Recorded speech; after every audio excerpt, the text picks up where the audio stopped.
Nosso podcast na verdade, é uma CIPAT em formato de podcast. O tema da nossa CIPAT é Estradas Seguras, Vidas Livres de Acidentes. E hoje vamos estar falando um pouco sobre saúde mental. Quem está realmente no controle? É um tema muito importante e, mediante a isso, trouxemos um profissional da área, é o Noel, nosso convidado. Muito obrigado, Noel. Agradeço. Pela sua participação, por aceitar nosso convite. Sentimos honrados, realmente, de coração, nos sentimos honrados por sua presença. O Noel é psicanalista clínico, coach em vida, capelão para cuidados paliativos e professor. Fora outras atribuições que levaríamos aqui alguns minutos para falar. É muito conhecimento. Então, espero que a gente tenha um bom papo, que consigamos aqui desenvolver para que toda a nossa audiência consiga absorver o conteúdo que é muito importante. Saúde mental é algo essencial para o nosso dia a dia, nosso convívio social. E, sem mais delongas, Noel, dentro desse tema tão importante que é a saúde mental, quais são os desafios que nós estamos aqui falando, sobre a profissão motorista? Dentro do seu conhecimento, quais são os desafios que os motoristas podem encontrar durante as suas atividades diárias? Sim. Isso impacta no emocional deles? Como isso pode agravar a percepção dele como colaborador, Sim, como indivíduo na sociedade? Fábio, muito obrigado aí pelo convite. O privilégio é todo meu, sou grato. O grande desafio em saúde mental hoje no Brasil é a conscientização de que saúde mental trabalha as questões patológicas. Porque existe, dentro da própria história da loucura no Brasil, um preconceito, algumas questões pejorativas em relação a isso. E de 2001 para cá a gente teve uma reforma psiquiátrica que vai trabalhar o fechamento dessas casas de internação de loucura e criou CAPS, RAPS, enfim. Mas a conscientização, não só dos motoristas, mas de todos nós, de uma forma geral, primeiramente passa pela falta de informação sobre o que é saúde mental. Então, primeiramente a gente tem que pegar o conceito de saúde da OMS, que é um conceito de 1947, que vai definir saúde como completo bem-estar físico, mental, social. E em 2002, a partir de uma pesquisa nos Estados Unidos, mostrando que os pacientes que estavam internados nos hospitais ou nas casas de internação, que acreditavam que essa caneca podia curá-lo, era um paciente que tinha mais chance de ser curado. E ele acabava colaborando com a intenção do médico de curá-lo, então se colocou também o espiritual. Então saúde não é ausência de doença, saúde é um completo equilíbrio entre físico, mente, social, ou seja, as relações sociais, e o espiritual. Se eu tenho o físico com alguma alteração, mesmo que eu tenha as outras áreas equilibradas, eu não tenho saúde. Então não é ausência de doença, é um completo bem-estar. Você pode encontrar uma pessoa cega que ela está bem locada na sociedade, ela se encontra ali, ela contribui para o meio dela, mesmo não tendo a visão, ou sendo cadeirante. Dito isso, a saúde mental ela se divide em duas esferas. Isso está lá no CID-11, que foi publicado agora na parte da letra F. Então, quando eu falo saúde mental, eu estou falando primeiro das questões estruturais. Eu vou citar algumas. Esquizofrenia, epilepsia, demência. Então, todas as doenças mentais estruturais, elas acontecem no ventre. Então, alguém nasce esquizofrênico, nasce epilético, nasce com déficit de memória, déficit mental. todas são no ventre. Isso depende da gestação, da qualidade de pré-natal. Quanto mais pobre é o pré-natal, mais chance disso ocorrer. Hoje a gente tem a quarta estrutura, que não é o nosso caso aqui, que é o autismo, o TDAH, o TEA, o TOD, essas questões todas que também são formadas no ventre.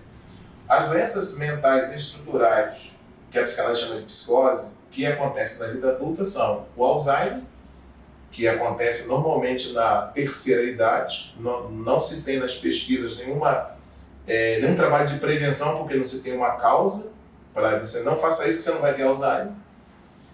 Embora hoje, devido ao uso exagerado de tarjas pretas, de ansiolítico, a gente já tenha pessoas com menos de 50 anos com Alzheimer, e depois a gente fala um pouco de medicação, e isquemia e acidente vascular cerebral ou uma pancada na cabeça. Essas são questões que acontecem quando você é adulto. São chamadas das questões estruturais. Você vai ao neurologista, ele vai pedir uma tomografia computadorizada ou uma ressonância magnética e vai ver lá no seu sistema nervoso central, no hipocampo, no córtex, uma lesão. Então a epilepsia é uma lesão do sistema nervoso central. Então ele vai aparecer na imagem. E aí você vai tratar com psiquiatria e medicação. As outras doenças mentais, por isso que eu pedi para a gente sempre colocar saúde mental, são as neuroses, as doenças emocionais. Elas não são orgânicas, ninguém nasce depressivo, ninguém nasce ansioso. E nem aparece em exame. Mas ela está lá. Eu tenho um livro que eu fiz a leitura e doei, esse livro, que eu tenho o hábito de doar os livros, que diz assim, a mente é o hotel mais caro do mundo, não hospede lixo. Então a doença mental no campo da neurose, que a gente chama de doença emocional, é algo que a gente levou para a nossa mente, ela está lá, que tem a ver com a inabilidade de lidar com as questões da vida. Então, em saúde mental, a gente tem as questões estruturais e as questões emocionais, que a gente chama na psicanálise de neuroses, as coisas da vida. Então, a depressão, o burnout, o estresse, o pânico são doenças classificadas no CID-11 pela OMS. Então, não é falta de fé, não é preguiça, não é falta de coragem, não é falta de caráter. E é isso que a gente precisa mudar. Então, ainda no século XXI, a gente, por exemplo, um motorista, um professor, ele simplesmente vive o heroísmo como se ele não fosse passar por essas questões. Sim. Que são profissões que exigem um protagonismo, uma coisa musculosa. Então, normalmente, um policial, eles não acreditam nisso.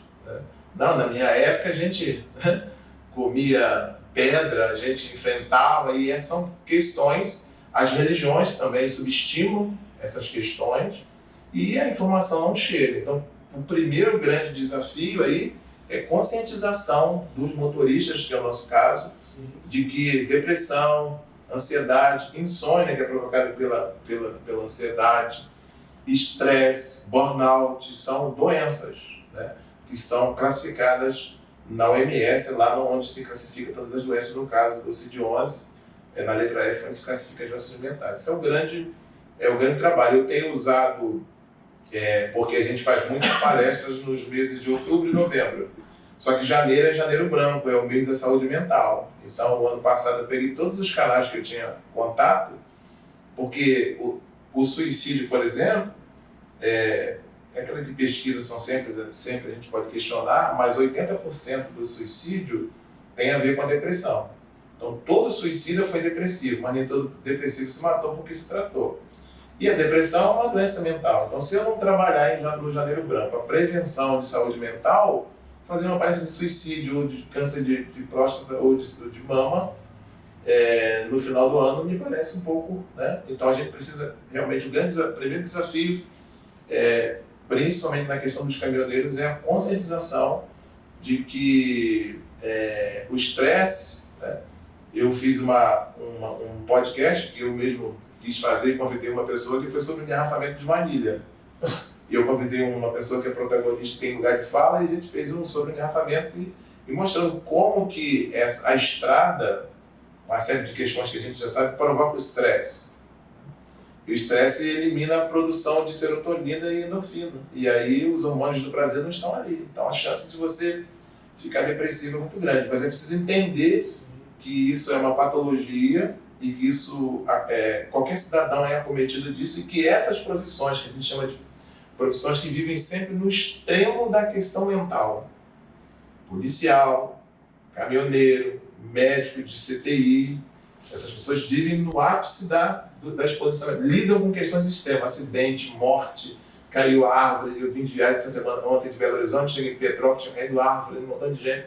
Então essas pessoas são assim, elas estão muito suscetíveis, mais suscetíveis do que outras pessoas que têm uma função de menos exposição, né, ao ápice, ao extremo da vida.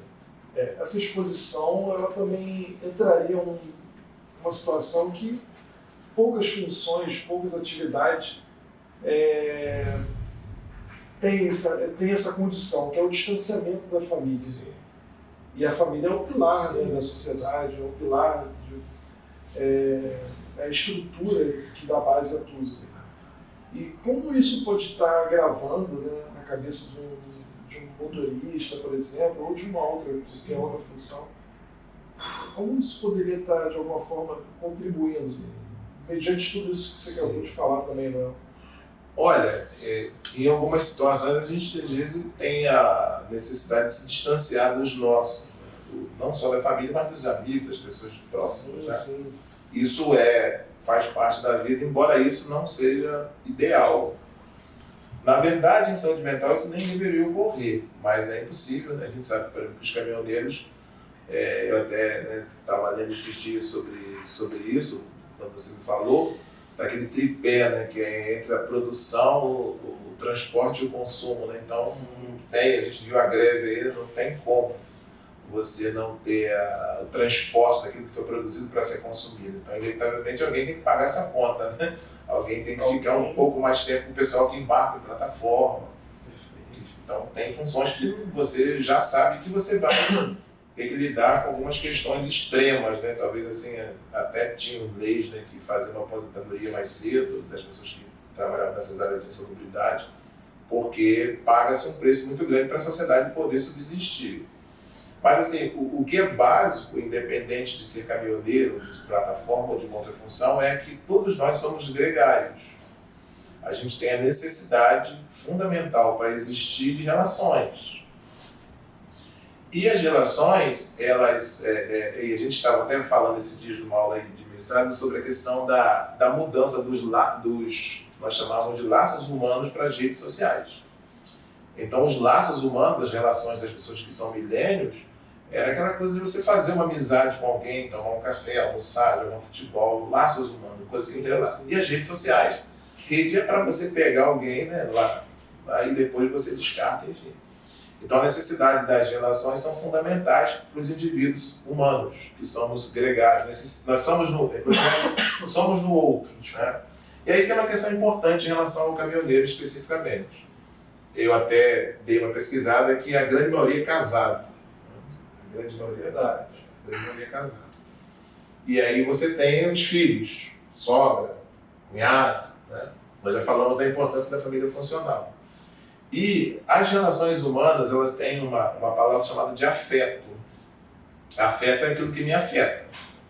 Então, se eu chego para minha filha de 6 anos e dou um abraço, esse afeto gera sentimentos bons, que vão fazer com que a memória RAM dela, o registro de memória dela, registre coisas boas. Se eu dou um tapa, o afeto afeta de forma dolorosa. Ela vai chorar e vai lembrar desse registro de dor. A questão do distanciamento da família passa por esse viés. Não é uma qualidade de afeto, é a ausência do afeto. Então imagine um caminhoneiro 20 dias em viagem com uma mulher grávida que precisa desse afeto do masculino, com um filho em desenvolvimento, ou com um filho adulto, ou aniversário. Né? Eu passei uma experiência na minha vida de um longo período de casamento, de 26 anos, que terminou no divórcio, e eu tinha uma vida financeira muito boa à época, e eu, assim, meio que dava aquelas coisas que a gente pensa que vai conquistar os filhos, que são os presentes, né? E quando houve a separação, meus filhos eram adultos, eles nunca falaram assim, poxa, o senhor me deu aquele presente. Falavam assim, pô, o senhor não estava no aniversário. Eles começaram a lembrar dos momentos que eu não estava presente e dos abraços, dos beijos que eu não dei. Então, essa ausência do afeto e da troca de afeto, né, de um indivíduo que fica longe da sua casa, é danoso. É danoso para casa e danoso para ele.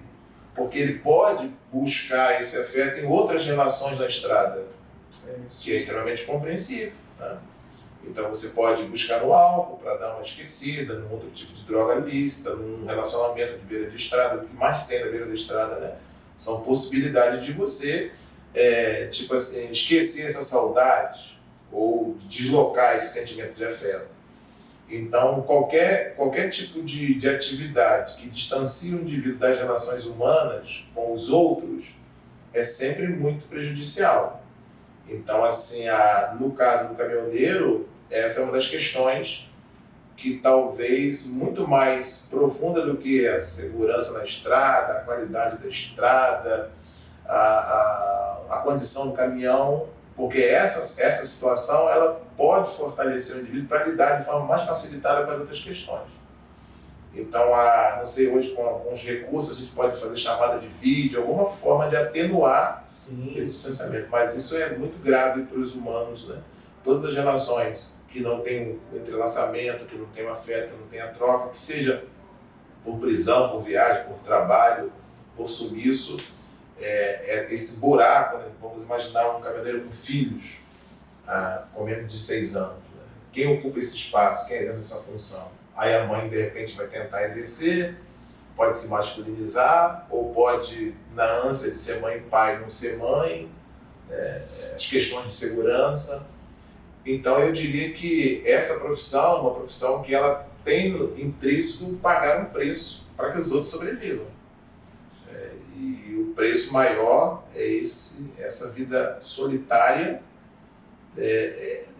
Não diria que é uma solitude, que a solitude também tem, que é a habilidade de fazer da sua companhia a melhor companhia. Sim. Eu gosto de viajar sozinho de carro, que eu ligo do Zé Ramalho, que eu adoro, e vou ouvindo sozinho, né? Solitude, eu gosto de ficar comigo. Mas isso é diferente, às vezes o caminhoneiro pode ter sozinho de estar sozinho, mas a solidão é estar sozinho mesmo, né? Sem outra pessoa. E aí isso é o preço que realmente essa profissão paga caríssimo para que os outros tenham uma condição de subsistência pelo menos razoável. Sim, eu acho interessante que você tocou no ponto da solitude, né? Tem pessoas que se sentem bem sozinhos, outras nem tanto. Outras pessoas já têm uma certa dificuldade de lidar com a solidão e é um momento oportuno, é uma porta que se abre para outras oportunidades que você... Mas a solitude é um mecanismo de defesa que não pode ser prolongado. Então não é tão bom assim. É bom você ter um momento em que você fica com você. Eu vou dar um exercício que eu dou para os pacientes. Então, eu tenho um paciente que chega no consultório e fala assim, olha, eu sofro por causa do meu marido, eu sofro por causa disso. Então todo o discurso de sofrimento da neurose, da emoção, tem um outro. Então todo neurótico fala assim, olha, eu sofro por causa do engarrafamento, eu sofro por causa do governo, tem um outro. Né? E Freud dizia assim, poxa, mas será que o outro tem tanto poder assim de me fazer feliz ou infeliz? Ele dizia assim, não, a não ser que eu permita. Então não é o outro, sou eu que permito. Então quando a pessoa está muito vinculada a essa dependência emocional do outro, ou uma dependência para trazer coisas vantajosas ou de prejuízos atribuído ao outro, a gente passa um exercício que é assim, você vai para sua casa, você pode até passar para os caminhoneiros lá num posto, tem muitos postos só para caminhoneiro, eu parei em um agora, tem barbearia, tem tudo. Você coloca 3 cadeiras, você se assenta em uma e coloca 2 vazias na sua frente e fica 10 minutos ali. Você e 2 cadeiras vazias. No primeiro dia, você vai anotar todos os sentimentos que você teve nesses 10 minutos. Eu tenho certeza que você vai sentir monotonia, chato, cansativo. Se você sentir isso é tudo que a sua presença provoca para você. Porque você está dependendo de outras pessoas para o momento ser bom. Aí no segundo dia você aproveita esses 10 minutos sozinho para se ouvir, se tocar, se escutar, se perceber. Então a solitude é a habilidade de fazer da minha presença a melhor presença e não depender da presença do outro para o momento ser bom. Então quando eu desenvolvo isso, estar com vocês aqui, para mim é bom porque eu estou bem aqui, mesmo que vocês me tratem mal. Então a solitude ela é esse momento em que você você aprende essa habilidade de não depender do outro para classificar o espaço. Mas em algum momento o caminhoneiro vai ter esse momento de solitude, até porque ele está sozinho na boleia. Sim, sim. Né? Mas assim, esse momento ajuda, mas aí vem, depois que passa isso, vem a questão da casa, dos amigos, do futebol, do cavalo, do hobby da pessoa, e aí ele se sente solitário. Então, por algum momento, não ter companhia faz você curtir a sua companhia, deveria curtir, mas em algum momento você precisa compartilhar esse melhor de você com os outros, sem depender dos outros. Então não tem jeito, nós somos uma ramificação, até brinco, né? Até ontem eu fiz uma palestra num local de saúde mental, e era uma igreja, e eu falei que no Novo Testamento aparece 75 vezes a expressão uns aos outros. Então não tem evangelho, não tem vida sem o outro. Né? Eu falei, vou citar em 75 aqui, só que não dá tempo, né? Aí eu comecei a perdoar uns aos outros, servir uns aos outros, orar uns aos outros, amar uns aos outros. Então não tem como viver sem o outro, né? Freud já dizia, todo mundo, a gente é no outro. Né? Sim, e eu achei interessante, ainda em relação à solitude, porque é um exercício, eu vou botar assim como um exercício, que você tem que praticar. Sim, claro. Mas o cenário, né, a gente está aqui falando sobre os desafios da profissão, né?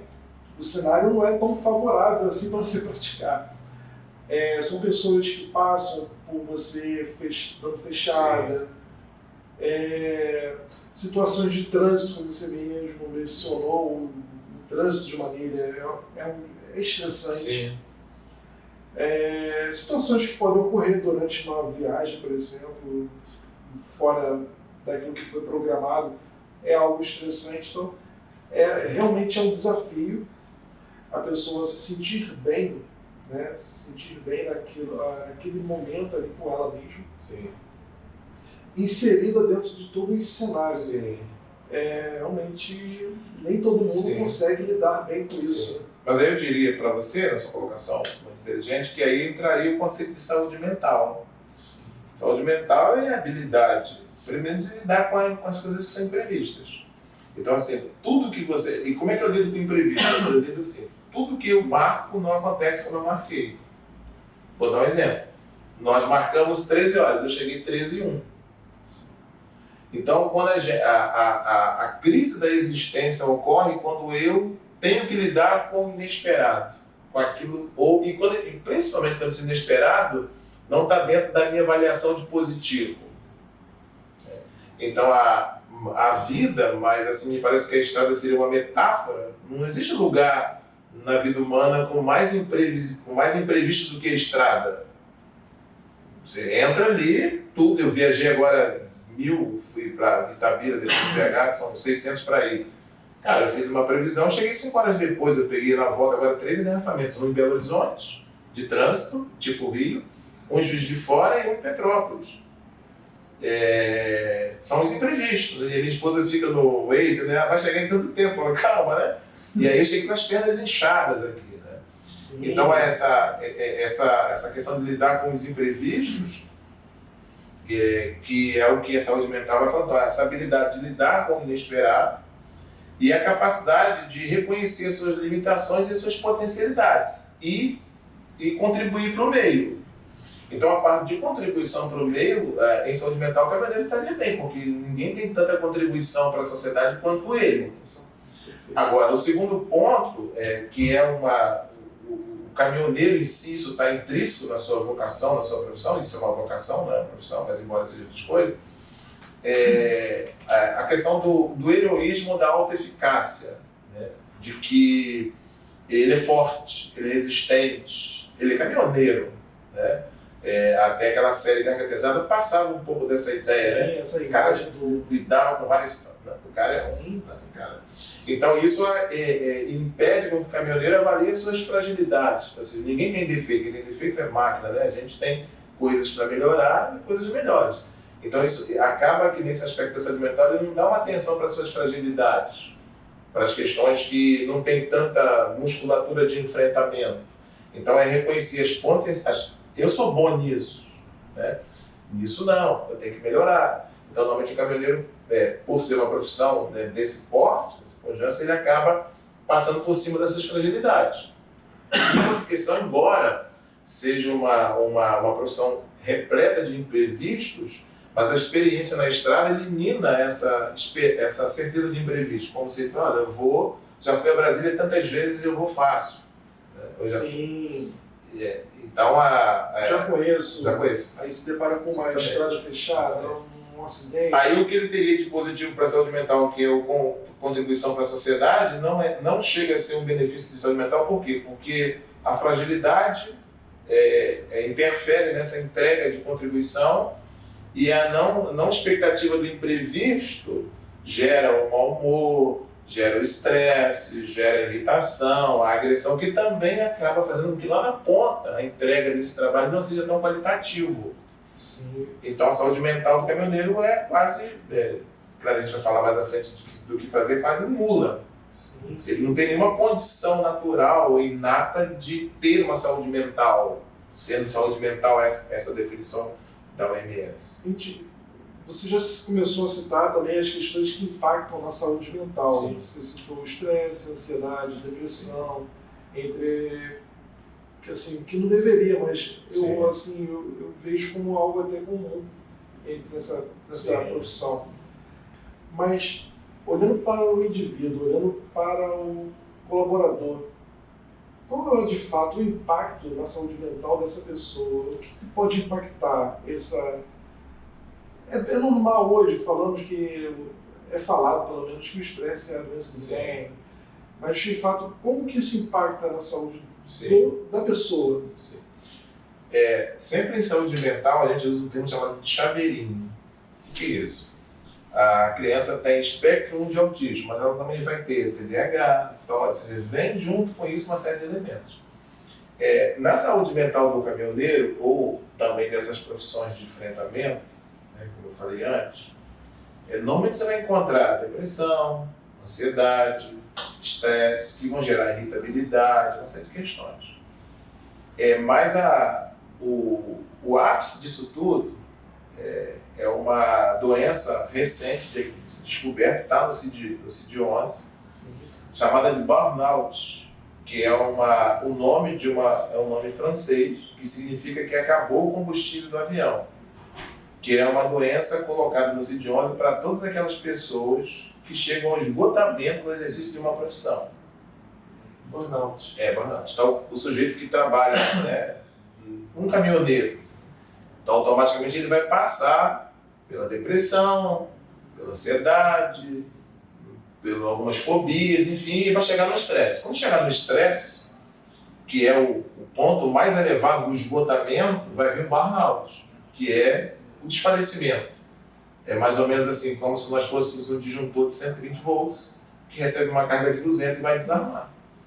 Então o burnout é o acúmulo de todas essas doenças mentais, que são linkadas ao exercício da profissão, e chega a um ponto em que o indivíduo desfalece.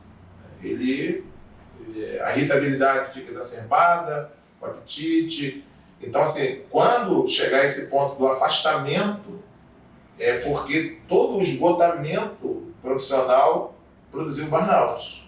E aí, por trás disso, tem todas essas questões de depressão, ansiedade, pânico, o próprio estresse, e muitas fobias que são oriundas também dessa, e além também das questões de dependências, de vários elementos para subsistir na estrada, de substâncias psicoativas, proibidas ou não, de questões de sexualidade, gozo no excesso de velocidade para ter um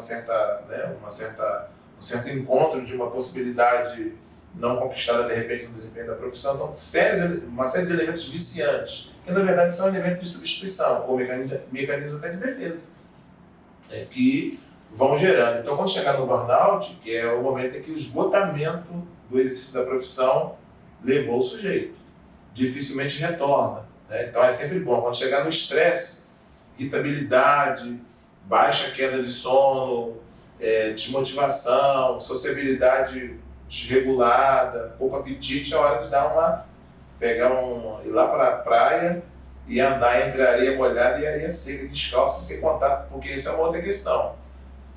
Nós não temos contato com a gente só anda de sapato, de sandália, a gente tem contato com a terra, né? É hora de você ir para lá, para um lugar desse, dar uma caminhada, chupar uma laranja, andar descalço, porque para você poder repor, porque é como se nós fôssemos essa questão mesmo, a gente vai subindo até chegar ao estresse. Quando perceber o estresse, tem que desfazer um pouco para voltar e ficar nessa coisa de vai e volta, senão você vai cair no burnout. Que é, essa classificação lá é recente, mas ela estava no CID-10, que é o esgotamento que o indivíduo tem por exercer determinadas profissões, ou todas, né? Depende, né? Aí carga horária, demora, engarrafamento, fechada na estrada, morte de companheiros. Então o sujeito está, né? Diria que é uma profissão precária. Mas é claro que a gente que tem, né? Mas assim, tem que estar realmente muito consciente desse autoconhecimento, para você perceber em que momento que você precisa parar um pouquinho, 10 minutinhos, tomar uma água, um café e retornar. Né? É verdade. Nós, os homens, na verdade, né, nós temos um estigma em torno da busca pela ajuda. Né? Nós somos conhecidos por não procurar ajuda. Sim. Não sei se por medo ou por questões culturais, mas é difícil você ver um homem buscar ajuda. Qual seria assim, a melhor estratégia ou a recomendação para esse pessoal que está dentro dessa atividade de caminhoneiro? Buscar ajuda? Existe uma frequência? Existe um teto? Olha, chegou aqui, busca ajuda. Como que funciona isso? Então, a questão que você colocou primeiramente, eu acredito que é uma questão cultural do gênero masculino, até pela criação. O homem não chora, essas coisas todas. Sim.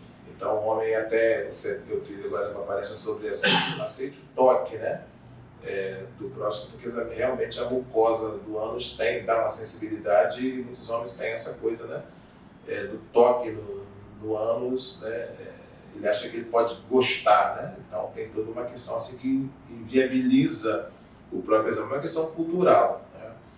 Do gênero masculino. Agora, quando esse gênero masculino tem o que a gente chama de falo estendido, ou seja, ele exerce uma profissão, o falo, na verdade, na psicanálise é o pênis. O pênis que quando a menina lá tem 2 anos, ela olha para o pai ou para o irmão, ela percebe que falta nela um órgão, ela tem sentimento de castração. Então a menina acredita que ela não tem um órgão. E depois o irmão pensa que a irmã foi castrada. Só que isso que falta na mulher, que na verdade depois ela vai descobrir que não falta, quando ela resolveu o ético lá na frente, ela vai descobrir que ela tem um órgão, só que é para dentro. Só que isso que falta para a mulher, no primeiro momento, não é pouca coisa. Ou seja, o mundo ele é montado em cima do pênis. Então tudo que tem poder é formato de pênis. Míssil, canhão, gravata, a indústria da moda vive do pênis, desodorante roll-on, rímel, canhão, míssil, submarino, chave. Então o pênis tudo que você pensar de força é o pênis. E o falo estendido é aquela coisa que você faz, o que você tem, que aumenta esse pênis, esse falo. Então um carreteiro, né, ele botou na contramão, vem 2 carros de passeios, quem é mais forte? Carreira. Então assim, eu hoje tenho um Sandero Stepway automático, mas eu já tive um Gol, um Palio 2010. Quando eu ia numa festa, eu estacionava o Palio longe. Hoje eu chego e estaciono o Sandero na porta, eu falo. Então quanto maior o seu carro, quanto melhor é a sua casa, quanto melhor é a sua vestimenta, mais você tem um falo estendido. Então essa profissão que tem um falo estendido, ou seja, que tem além da questão do gênero, uma profissão de pênis, que assim, o pênis é o sujeito mais triste, mais melancólico, mais úmido, só olha para o chão, mas quando estimulado ele engravida o mundo, ele se transforma. Então o caminhoneiro ele tem um falo estendido muito grande, ele é caminhoneiro, ele é o rei da estrada. Né? Sim. E esse caminhão tem 50 metros, então uma coisa que é de um volume que torna aquele indivíduo algo muito mais musculoso do que de fato. Né? Então mais difícil ainda. de você conseguir com que esse indivíduo, né, que domina as estradas do Brasil, para você dominar, você tem que ser realmente um fardo estendido. Né? Domina um caminhão com tantas toneladas, tantos pneus. Isso torna um bloqueio para ele muito maior. Para ele buscar ajuda, ele acha que não precisa. Por ser homem, simplesmente já, mas com esse fardo estendido, muito mais. Muito mais. A saúde mental para esses indivíduos é uma piada. Tipo assim, não sei se 1%, 2%, né? Agora, o que a gente pode fazer? O que uma empresa pode fazer? O que a sociedade pode fazer? Ver a saúde mental como uma coisa da vida, como escovar os dentes.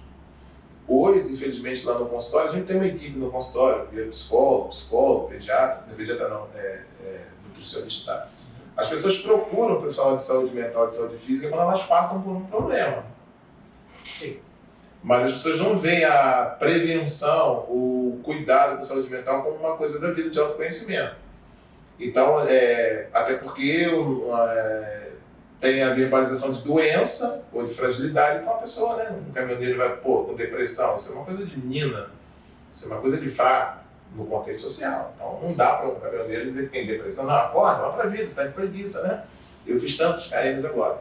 Então passa pelo princípio da gente fazer o trabalho de conscientização e oferecer os acolhimentos. Mas, no primeiro momento, não obrigatório, porque não existe tratamento de saúde mental se o indivíduo não desejar. Mas a gente começar, igual eu estou fazendo numa escola, observando naquele indivíduo quais sintomas. Então, a gente observa os sintomas já de um episódio inicial de depressão. A gente já vai e chama para conversa.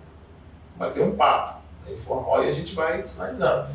Para a gente não deixar de chegar a um episódio profundo e ele ter que parar, ou não ter mais retorno dessa depressão. Então, não imagino que o caminhoneiro, de uma forma geral, por si mesmo, devido a ser homem, devido a ter o falo estendido, devido à conceituação que a sociedade tem da saúde mental como coisa de fraco, como falta de fé, que ele vai por si mesmo, imagino que nem num estado gravíssimo de depressão ele irá procurar. Aí me parece assim que nós que temos essa preocupação na área das humanas, que precisamos olhar para uma coisa que eles não estão olhando. Isso que a gente está fazendo aqui é um avanço. Eu vou a algumas empresas para falar sobre saúde mental, mas eu que peço para ir. Deixa eu ir falar, né? Para poder, de janeiro branco, eu faço direto. Assim, algumas empresas realmente têm essa preocupação, né? De vamos conscientizar, vamos falar. Esse é um trabalho. Sim. Importantíssimo. E a ideia de tornar a nossa CIPAT em um podcast. Sim. E divulgar isso não somente para o nosso colaborador, mas também para os seus familiares, amigos, é justamente estender o alcance dessas ideias, né, desse conteúdo, para que isso de fato se torne aquela sementinha, né, para que isso venha. Só para você ter uma noção, eu atendo em consultório há 15 anos. Hoje eu atendo menos porque, mas eu nunca atendi um caminhoneiro. Um fato interessante. Eu atendo no Enterprise, nós somos uma equipe. Nenhum de nós nunca atendeu um caminhoneiro. A gente atende motorista de Uber, a gente atende professor, né? A gente atende mais caminhoneiro, motorista de ônibus, eu nunca atendi. E olha que eu já atendo 15 anos, né? E atendi mais, a minha esposa hoje atende muito, eu nunca vi um caminhoneiro no consultório. Nem aquele que tenha passado por um embate. Mas assim, eu tenho um tio que é caminhoneiro e um primo que faleceu, agora é caminhoneiro também. Até ele ficou morto dentro do caminhão lá em Goiás, né? Acharam uns dias depois. Ele tinha problema de coração, né? Parou um pouquinho, voltou a trabalhar, ignorou os exames, tá? E ele acabou tendo um infarto parado num posto lá em Goiás, me parece. Mas dentro dessa vertente, menino novo, né? Se achava de ferro, mesmo diagnosticado. E às vezes a gente sinalizava, mas não, eu nunca atendi um caminhoneiro. Para você ver. Policial é muito difícil também. Né? Essas profissões que têm falo estendido é difícil. Porque além de ser um homem, tem esse falo estendido. O sujeito é um herói, o sujeito, né? até a própria música do Roberto Carlos que contribuiu, né, um pouco para essa coisa. Mas o trabalho é esse, é conscientização e a informação. A informação, né, de como as coisas são, de como as coisas acontecem, como que é sutil a gravidade, isso pode gerar uma mudança desse quadro de percepção da necessidade desse atendimento, desse tratamento, desse cuidado. Sim. É necessário, na verdade, criar uma estratégia para alcançar esse público. Sim. É isso que pelo menos eu entendi. Sim, claro. É necessário criar uma estratégia para alcançar esse público que, de fato, estão nas estradas, com o seu faro estendido. Muitos podem achar que, por algum motivo, uma rixa, uma aceleração a mais ou a menos, já seja um motivo de fechar. Sim, sim. É disputa de espaço, né? Sim, sim. Então, eu creio que isso é um problema que, sim, de fato, a gente está levantando aqui. Sim. E para quem está nos ouvindo, nos assistindo, pode se tornar uma ajuda, um norte. Sim. Para que isso se torne de fato, na verdade, tem essa virada de chave, né? Que as pessoas comecem a procurar ajuda. Que eu acho que tenho certeza, é a intenção desse podcast, trazendo esse tema. Fazer com que as pessoas tenham consciência. Sim. E busquem ajuda. Sim, e o que acontece? A gente fala de saúde mental, hoje, a doença que mais mata hoje é a depressão, junto com o câncer e o homicídio. A depressão é uma doença mental no campo da neurose. Agora, se eu te disser que no Brasil todo só existem 37 locais de pronto atendimento para a saúde mental e 25 estão em São Paulo, então se alguém ligar para a gente aqui agora e falar assim, eu quero me matar, você não tem um espaço aqui para levar esse ministro, você vai levar para o UPA, mas o UPA não é uma unidade de pronto atendimento para a saúde mental. Até que agora o Léo Júnior criou um espaço lá para fazer um acolhimento de 3 dias. Então a gente não tem no poder público nenhum acolhimento. A gente tem o CAPS e o RAPS, que são unidades de atendimento, mas para quem já está diagnosticado, para pegar a medicação e fazer a questão social. Plano de saúde quase nenhum acolhe psicoterapias. Então a gente está falando de uma situação que ela está acometendo os cidadãos brasileiros de todas as áreas, e essas áreas de mais volume de fala, muito mais, e sem nenhuma estrutura de acolhimento. Muitas empresas não veem o colaborador como seu grande parceiro, veem como uma ferramenta que pode ser substituída, né? E aí você simplesmente troca por um outro, né? E aí a gente nunca muda esse quadro de uma conscientização e percepção de que aquele indivíduo pode se auto-perceber iniciando um episódio de depressão e pode passar por um tratamento rápido e retornar com mais qualidade. Então você vai tendo também ao longo do tempo a diminuição do tempo de vida e a diminuição da qualidade do serviço prestado, porque quanto mais a saúde mental, que seja, né, nesse chaveirinho que eu falei de depressão, estresse, burnout, pânico, ou um ou outro, quanto mais acometido, mais ou menos disso, menos a qualidade da entrega do serviço vai fluir. Então a gente, é claro que a gente vai nesse viés da substituição por um outro que ainda não está doente. Mas até quando a gente tem esse outro? Eu não sei. É verdade. Infelizmente é uma realidade. Então assim, a questão da estratégia, eu estou aqui, se todas as empresas, pensando, né, se as empresas tivessem esse olhar estratégico em relação aos seus colaboradores, como você mesmo colocou, não simplesmente como pessoas ali envolvidas no trabalho, mas sim como o mais importante, o ativo mais, não sei se seria bem colocado essa ativo não sei, mas dá para entender. Sim, como uma das partes mais importantes, a parte humana envolvida ali, eu creio que muito esses tabus seriam quebrados, né? Mas eu não sei mais ou menos o valor da carga, né, que um caminhoneiro de vocês transporta. Sim. Mas eu posso te afirmar, em saúde mental, que o mais valioso não é a carga no caminhão, é o indivíduo. Justamente foi isso que eu quis dizer. Justamente. Né? É o indivíduo nesse caso, o indivíduo mesmo, mas nesse caso o caminhoneiro. Sim, sim. Tanto na questão da humanização daquele indivíduo que é humano, quanto no fazer com que aquilo movimente. Né? Que esse caminhão e essa coisa valorosa seja movimentada. Tem esse aspecto que às vezes é mais explorado, de um indivíduo que vai só conduzir alguma coisa e você bota outra, qualquer um faz. Sim, sim. O indivíduo ele é muito importante. Os nossos colaboradores, aqui pelo menos na FEL, que eu posso dizer, que o sentimento que nós passamos, né, para os nossos colaboradores, para os nossos motoristas, é que realmente a carga tem o seu valor. Sim, claro. Mas que a gente preza muito pela saúde, tanto física como mental. Sim. Que ele tenha um conforto durante o seu trabalho, seu deslocamento. Sim.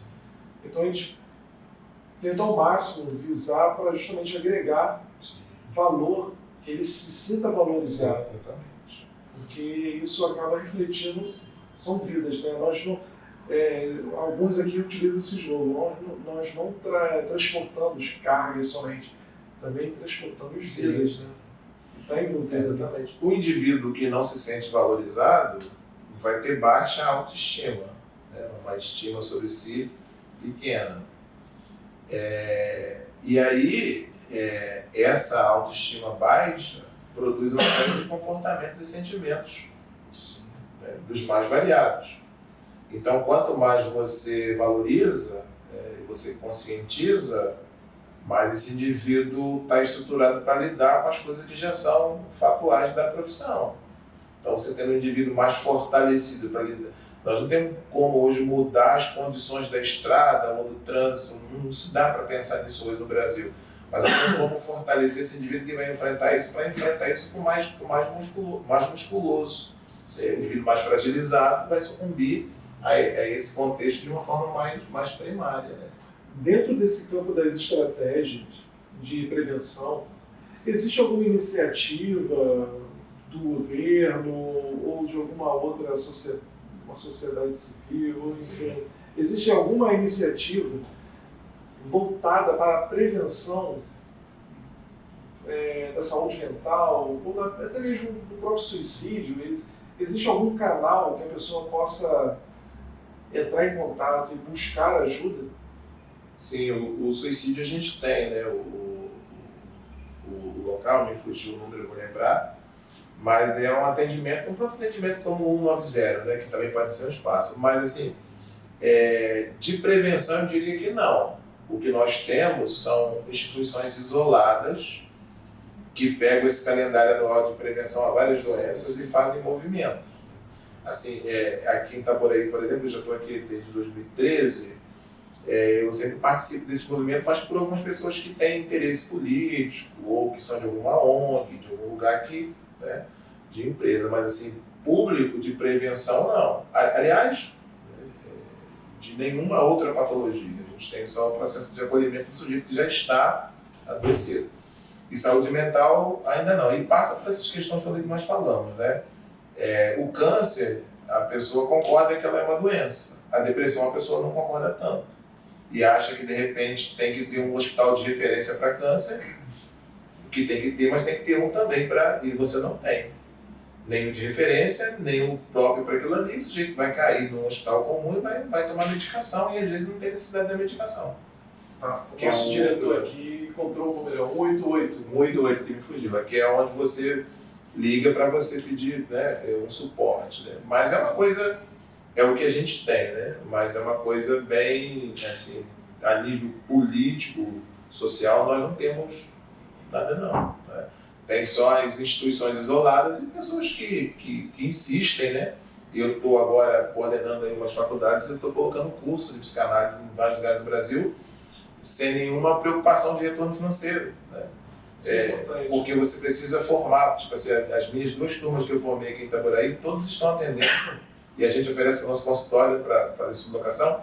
Assim, primeira turma de 15, todos estão atendendo, né? Daí eles foram fazendo outras, chamando de holístico, um hipnoterapeuta, outro PNL, Então você vai formando e vai jogando no mercado profissionais para esse acolhimento, mas nós não temos publicamente nenhuma preocupação com isso. Quando é que uma pessoa deve buscar ajuda em relação à saúde mental?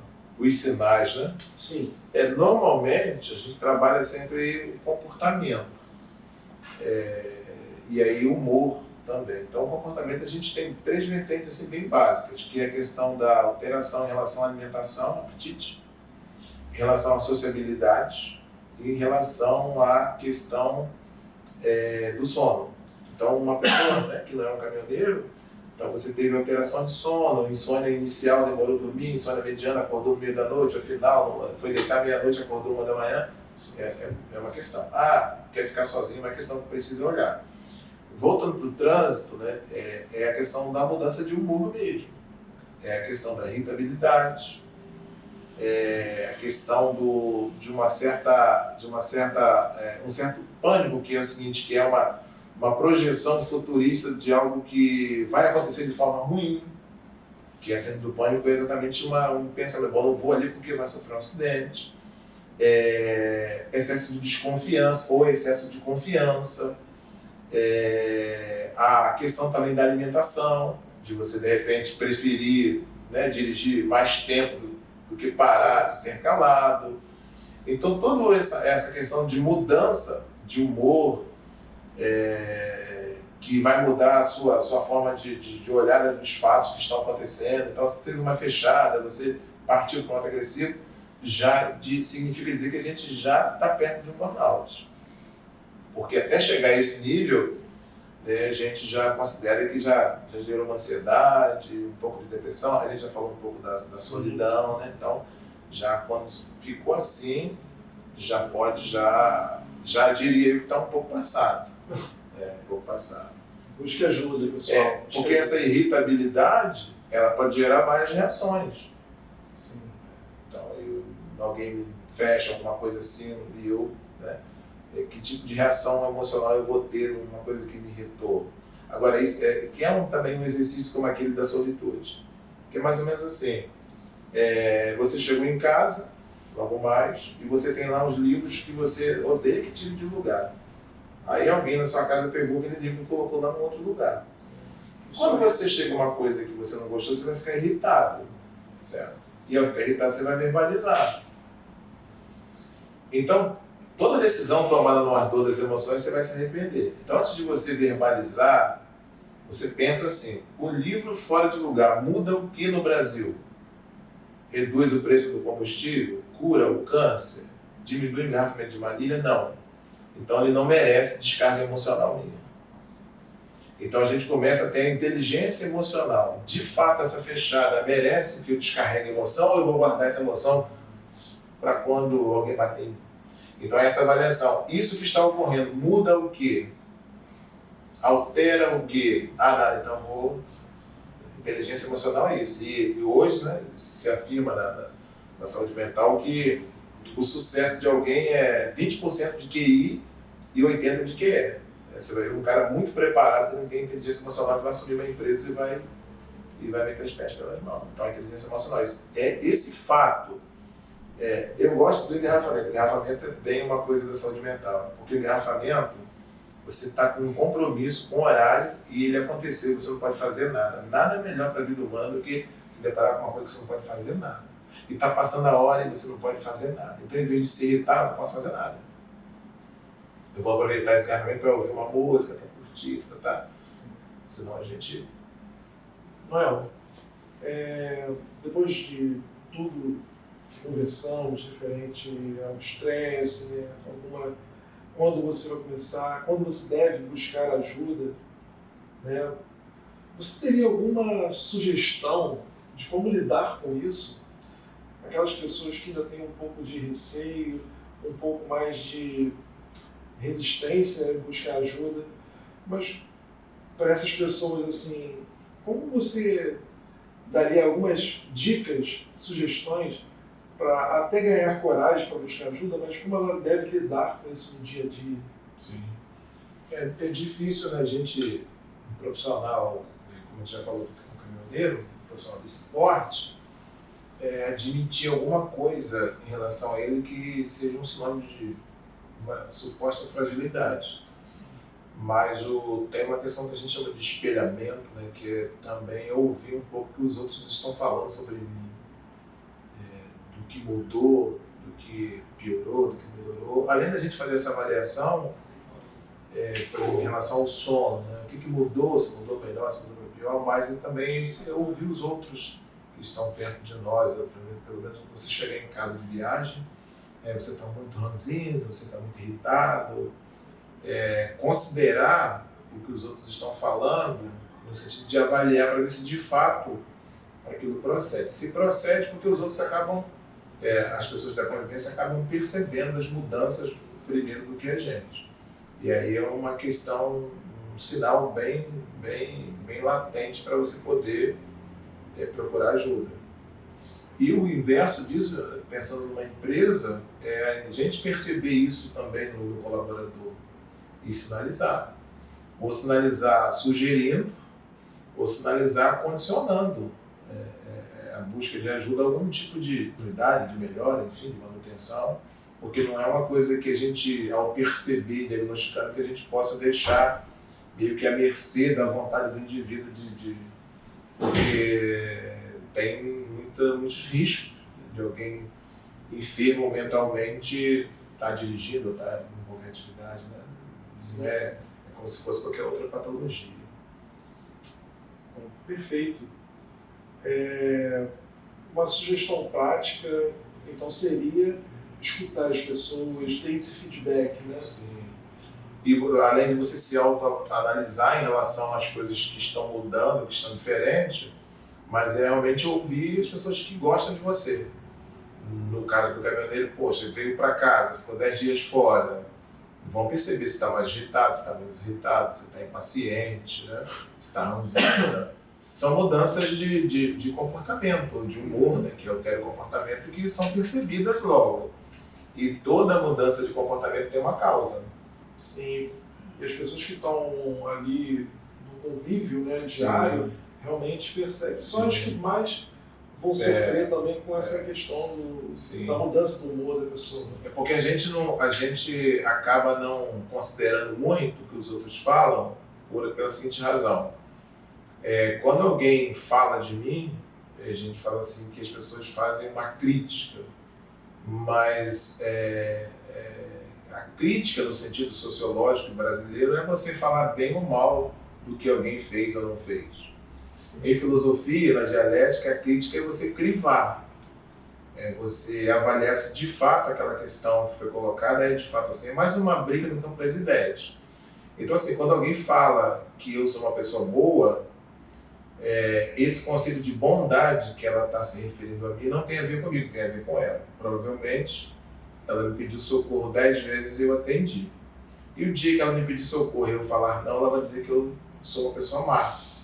Então o conceito que as pessoas têm sobre nós de bondade e de maldade tem a ver no quanto a gente favoreceu ou não essas pessoas.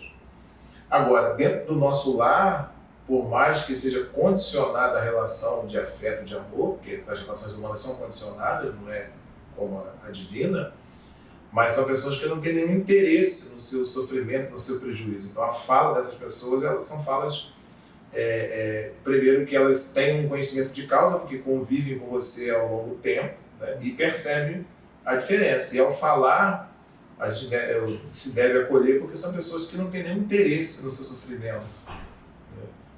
Não vão ganhar nada com isso. E são pessoas que têm uma relação de afeto, de carinho, de amor, de proteção. Então é bom sempre, quando falar, a gente, quem está falando, né? Quem está dizendo isso?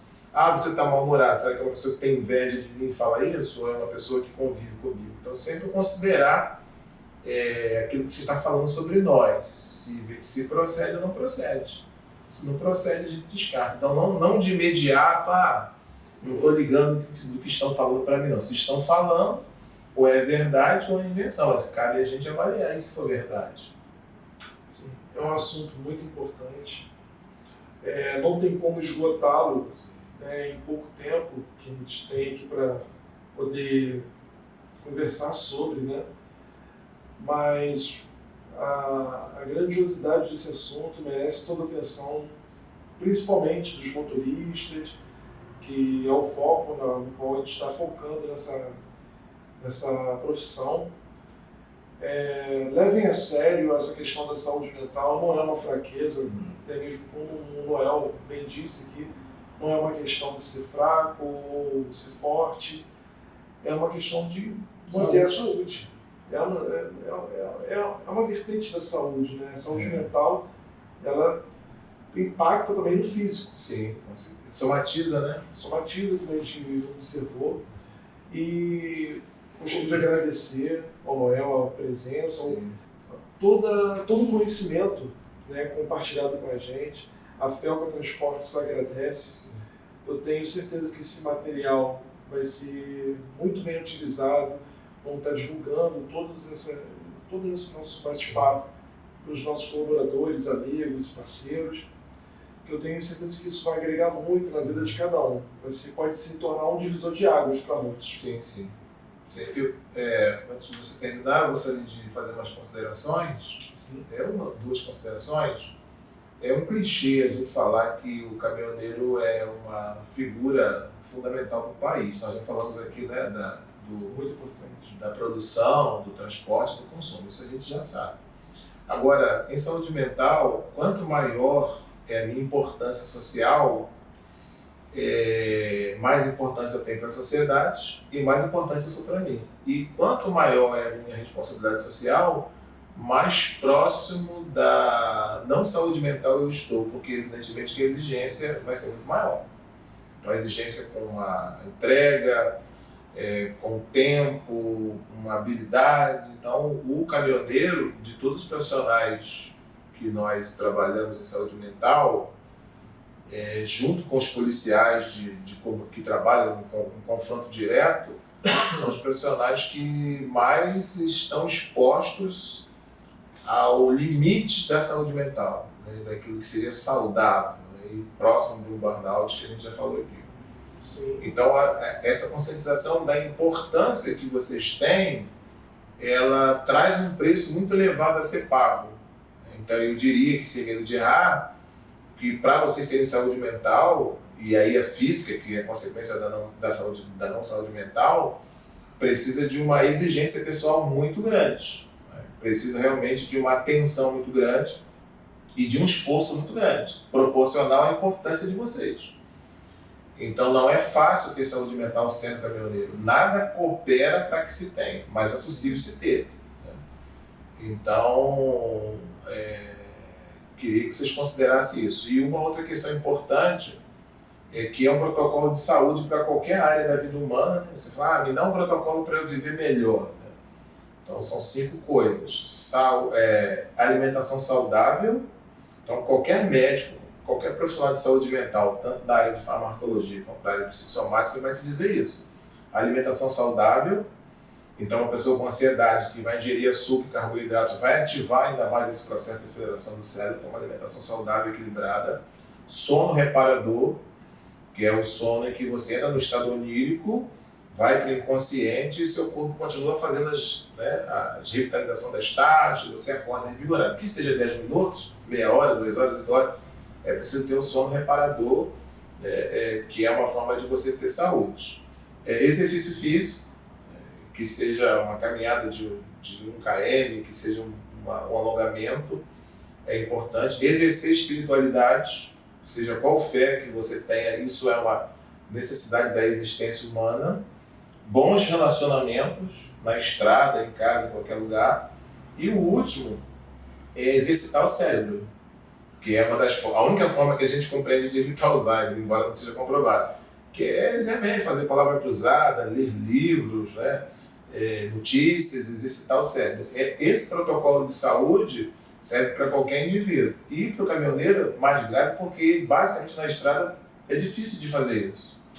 Alimentação saudável na estrada, exercício físico na estrada, sono reparador. Então olha como que a situação de vocês não é simples. Né? Não é simples, porque tudo aquilo que é necessário para ter saúde vocês não têm de primeira mão. Preciso criar esse mecanismo. Né?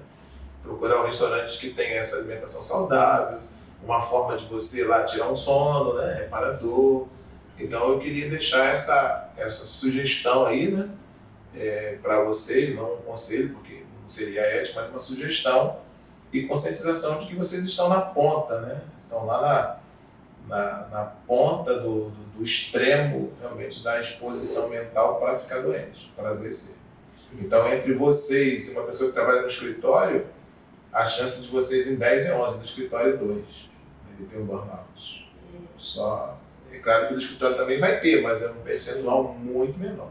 A exposição ao imprevisto é quase mínima, né? Sim, isso nos motivou a estar buscando, né, pessoas com esse know-how, com esse conhecimento, para estar, de alguma forma, conscientizando, né, os nossos colaboradores a estarem buscando ajuda, caso se identifiquem com esse tipo de problema.